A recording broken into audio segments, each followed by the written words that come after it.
Bueno, la tarde de hoy estamos con Ariel Rolfo, quien es analista político, un colaborador de nuestra revista de Puño y Letra en notas de política internacional, geopolítica. Te saludamos, Ariel. Buenas tardes, feliz 2025. Buenas tardes, Sergio. Un saludo para todos los compañeros de Puño y Letra y que seguramente están trabajando este sábado. Bueno, esta es una charla que tenemos pendiente de los últimos días 2024 porque justamente comentaba previo a la grabación el hecho de uno de los actos de gobierno más importantes de Javier Gerardo Milei fue ese famoso decreto 7023 que quedó vigente en muchas partes, ese mamotreto jurídico, pero suspendido en el tema laboral y que a su vez, con el devenir de los meses y su gobierno y la primera ley que le aprueban es justamente la ley de base donde, bueno, no vamos a tratar ese tema, pero el capítulo de derecho laboral con varias reformas mediante y con negociación colectiva se incorporó a la nueva flexibilización laboral de este siglo XXI.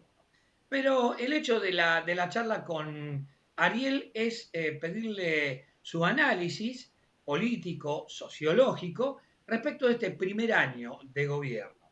Decíamos recién, previo a la entrevista, que justamente algo que a mí me había llamado la atención es el tema de la pasividad de la oposición, inclusive del movimiento obrero también con su gran central de trabajadores, la CGT, que solamente ha realizado una medida de fuerza nacional a comienzos por mediado de enero, 24 de enero, si no recuerdo mal, del año pasado, cuando se le ha metido la mano al bolsillo de los trabajadores, se le ha depreciado su valor de compra entre un 35-50%, depende de los convenios colectivos, a cómo han negociado su sindicato, y ni hablar de los jubilados, quienes han perdido, los empleados estatales o de las universidades, más el ajuste de la famosa motosierra de Javier Gerardo Milei está llevando adelante con respecto al Estado. Así que bueno, esa primera introducción, Ariel, para analizar este año de gobierno de parte de este partido de la Libertad Alianza con sus estrategias, sus alianzas con el PRO, lo que quedó de Macri y demás. Bueno, ¿cómo analizás todo este periodo de gobierno actual?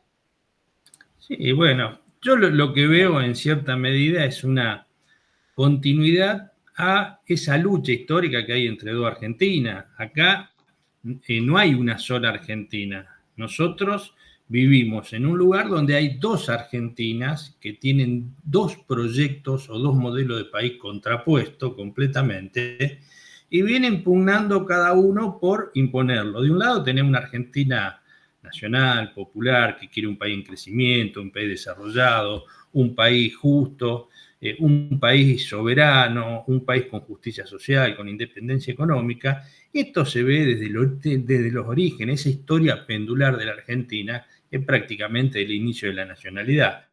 Y la otra Argentina, el otro modelo de país, es un país para pocos, para una minoría, que digamos, la definición correcta sería para un país oligárquico. ¿Qué significa oligarquía? Bueno, la oligarquía es el gobierno de unos pocos en beneficio de sí mismo, no de la mayoría, que es lo que creo que Aristóteles lo designaba como la forma impura, y del otro lado ponía de un gobierno aristocrático, que es el gobierno de los mejores. Esas dos Argentinas vienen colisionando y aparte la Argentina minoritaria, oligárquica, que siempre que hubo fue más vale liberal y después de la Segunda Guerra neoliberal, ¿no es cierto? Cuando se logra derrocar el tercer gobierno peronista, a partir de ahí empiezan cuatro olas neoliberales, donde la primera fue con la dictadura militar y Martínez de Oz. Acá, junto con Chile, se aplicó el neoliberalismo aún antes que en Gran Bretaña y Estados Unidos. La Gran Bretaña de Margaret Thatcher y el Estados Unidos de Reagan, pero los primeros lugares donde los Chicago Boys y Milton Friedman vienen a hacer ejecutar esa doctrina económica es en Chile y en Argentina. Los dos con gobiernos militares y ministro de Economía civiles. Y eso siguió. La segunda ola neoliberal fue la de Carlos Menem con De la Rúa, donde fundamentalmente la mayor ejecución de ese programa neoliberal, que es el consenso de Washington, lo llevó adelante Menem, destruyendo esa Argentina peronista y siendo siempre connivente cuando gobiernan estos gobiernos, digamos, alineados a la geopolítica extranjera, son gobiernos coloniales. La oligarquía argentina nunca pudo existir si no es aliada y siendo funcional y complementaria a los proyectos coloniales que nos dominaron. La tercera ola neoliberal fue con Macri y ahora con Javier Milei, que está disfrazado de anarcocapitalista. Eso fue un disfraz, fuegos artificiales. En realidad este gobierno no se diferencia en los demás. Es un gobierno neoliberal más, inclusive hasta tiene los mismos funcionarios, por ejemplo, que tuvo Macri. Acá el ideólogo, vamos a ser claros, el presidente es una personalidad compleja, una personalidad bastante desequilibrada. Acá hay en realidad, o sea, es un títere del poder. Acá hay un poder oligárquico, que hoy la oligarquía contemporánea son los grupos económicos concentrados en la economía, que tienen lo que diría Gramsci, sus intelectuales orgánicos, que prestan esa función. ¿Quiénes serían? Bueno, serían Toto Caputo, sería Sturzenegger, que es el gran arquitecto de esto, y ellos van avanzando en la construcción de un país en función de sus intereses. Y sus intereses es los negocios y principalmente negociados de estos conglomerados económicos a costilla del pueblo y a costilla del país. Básicamente, el DNU y después la ley de bases que se sancionó, apuntan a eso, apuntan a desregular todo, o sea, y como decía el gran estadista del siglo XX, si el Estado no conduce, no controla la economía en beneficio del conjunto, bueno, la economía maneja el país en función de sus intereses privados. Y esto es lo que ocurre con el neoliberalismo. Es un modelo de país, un modelo económico hecho en función de los intereses de las élites económicas de cada lugar. En su momento, de las élites globales, por supuesto, que armaron la globalización, y acá las élites locales que usufructan eso. Pero Javier Milei es eso, un proyecto de las minorías que va a castigar no solo la soberanía del país y la estructura económica del país, va a privatizar lo que pueda privatizar y donde va a haber un costo social enorme. Respecto a lo que vos me decías, no te la quiero hacer larga, pero como me dijiste algo jugoso, te lo quiero contestar. Y vos dijiste, parece que hay una cierta apatía en la gente, y esto me hace acordar un poco algunas películas del viejo oeste, donde iban a cazar los bisontes, las manadas de bisontes, y los cazadores expertos sabían que si mataban al líder, al macho alfa de la manada se quedaba quietita, lo iban matando uno por uno. Acá han desactivado, o cooptado en algunos casos, las cabezas, aquellos núcleos de poder, aquellos referentes que pueden generar una organización política, una organización de resistencia, de respuesta, y si no hay un punto, un núcleo de organización que pueda, en cierta medida, organizar y concentrar y generar masa crítica política, y bueno, vamos a ver que hay explosiones populares, pero eso no termina siendo conducido de manera efectiva para producir una limitación o un cambio en el gobierno.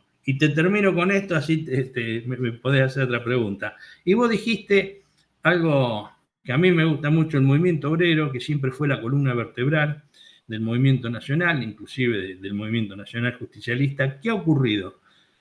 La Argentina cambió, y cambió el peronismo y también cambió el movimiento obrero. El movimiento obrero dejó de ser un movimiento obrero peronista, más allá que tengan los cuadros, Perón y Evita, para pasar a ser un movimiento obrero amarillista que se restringe o privilegia lo gremial sobre lo político.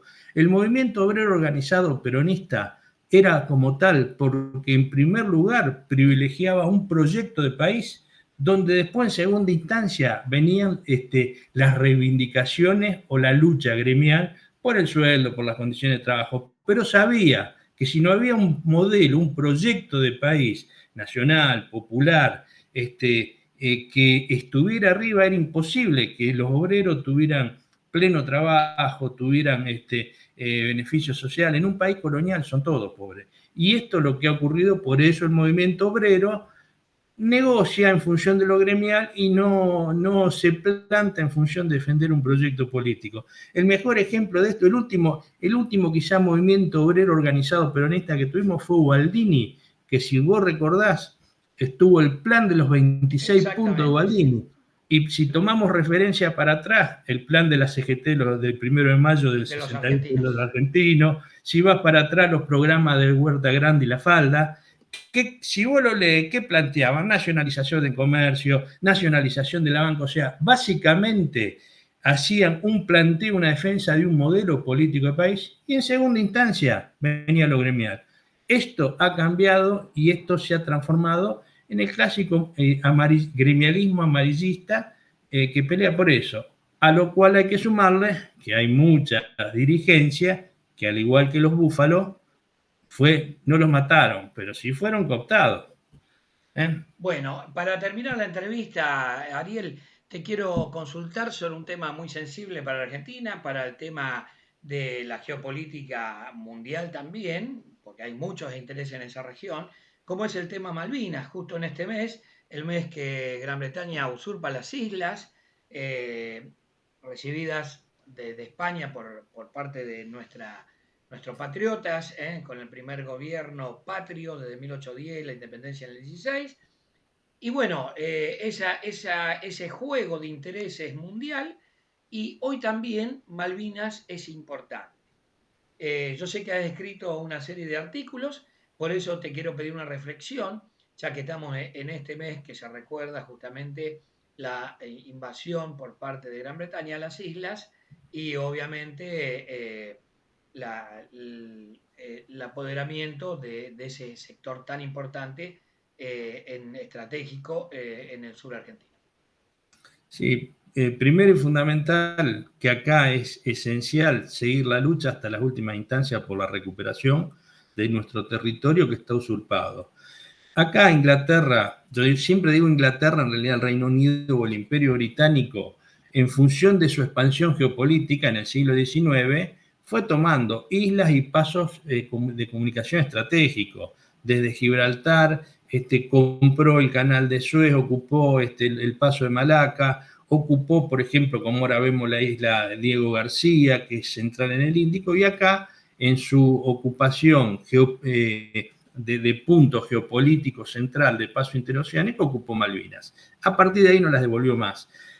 Malvinas yo la veo complicada porque ya cuando fue la guerra de Malvinas, que esto es para hacer una charla completa, en realidad Malvinas fue una guerra creada desde el imperio anglosajón, ¿no es cierto? En particular por la Royal Navy y los Estados Unidos, que necesitaban sí o sí la OTAN poner una base en el hemisferio sur. ¿Para qué? Porque la OTAN únicamente puede operar hasta el trópico de Cáncer y en el hemisferio sur ya están fuera de su área de injerencia, por lo tanto ellos necesitaban generar una confrontación, digamos, crear un casus belli. ¿Para qué? Para instalar la base aeronaval. ¿Para controlar qué cosa? ¿El paso interoceánico? También. Pero en realidad esto era para controlar en ese momento el paso que está al sur del Cabo Buena Esperanza en África, el paso del Índico y el Atlántico. Ese lugar era considerado, era llamado la yugular de Occidente, porque el 90% del petróleo para Occidente, en particular para Europa, pasaba por ahí. Y los anglosajones, que dentro del poder atlantista, el poder occidental, son los que manejan la cosa, está la doctrina Kissinger, que dice que para controlar a Europa hay que controlar su fuente de suministro energético. Por eso, la Europa continental siempre estuvo controlada y es una especie de subcolonia del poder anglosajón.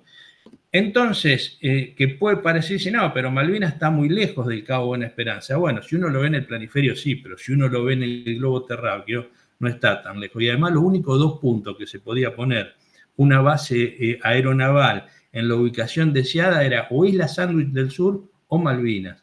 Y bueno, Hay muchos argumentos. Malvinas lo veo complicado que lo devuelvan, además, por una cuestión, por dos o tres cuestiones. Por un lado, no tenemos ningún poder de disuasión. Si uno no tiene poder de disuasión, es muy difícil a una potencia atómica obligarla a negociar.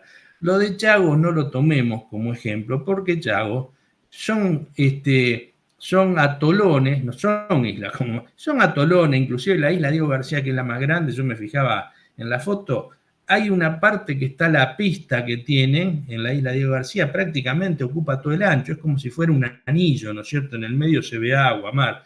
No tiene nada que ver. Y se quedaron con la isla que le interesaba, la más grande, la Diego García, que es ese atolón, y los demás son atolones que no sirven para nada. Y en Diego García se van a quedar por 99 años y después van a ver. O sea que en realidad no le volvieron nada. Muy distinto, muy distinto. O sea, me refiero a la isla Chago, la isla Diego García pertenece a Cipíleco. Malvinas, aparte, a ellos les sirve como proyección hacia la Antártida, que es la nueva disputa geopolítica o territorial que va a haber de aquí a 20 años. Es muy difícil, yo voy a decir algo duro, es muy difícil que recuperemos Malvinas, mucho más con gobiernos como este, que son gobiernos coloniales y payos, sin poder de disuasión, y es una pena porque Malvinas es un tema que yo desde hace muchos años acompaño, a la causa Malvinas y la cuestión Malvinas, porque es la única causa nacional unificadora, es la causa en la cual concita la mayor adhesión de argentinos. Después, bueno, habrá algunos que adhieren políticamente a la causa peronista, otros a la causa radical, otros serán de Boca, otros de River, pero la causa nacional que concita mayor adhesión es Malvinas. Malvinas es un punto de unión y es fundamental incrementar la necesaria malvinización para generar conciencia nacional. Es muy difícil que recuperemos. Bueno, te agradecemos entonces la participación en De Puño y Letra en este canal de YouTube y luego volcaremos esto a la revista digital en depunoyletraweb.com e invitamos también a nuestros seguidores, lectores y videntes en el canal de YouTube a que compartan algo que ha sucedido en estas horas. La nota que el entrevistado de hoy, Ariel Rolfo, ha escrito sobre la República Bolivariana de Venezuela, la asunción de Maduro, la injerencia de potencias extranjeras en ese país. Bueno, que analicen entonces la nota que acabamos de publicar en el día de hoy de Ariel Rolfo sobre la injerencia exterior en Venezuela. Te agradecemos entonces la intervención, Ariel, y estaremos en contacto en siguientes entrevistas para seguir el devenir de esta Argentina 2025, la cuestión en Santa Fe, también sobre la reforma en la constitución provincial y bueno, y todo lo que vaya a ocurrir de acá a abrir las elecciones de convencionales constituyentes. Muy bien, muchas gracias por la invitación y quedamos a disposición para cuando ustedes requieran. Bueno, gracias Ariel, hasta cualquier momento. Chao.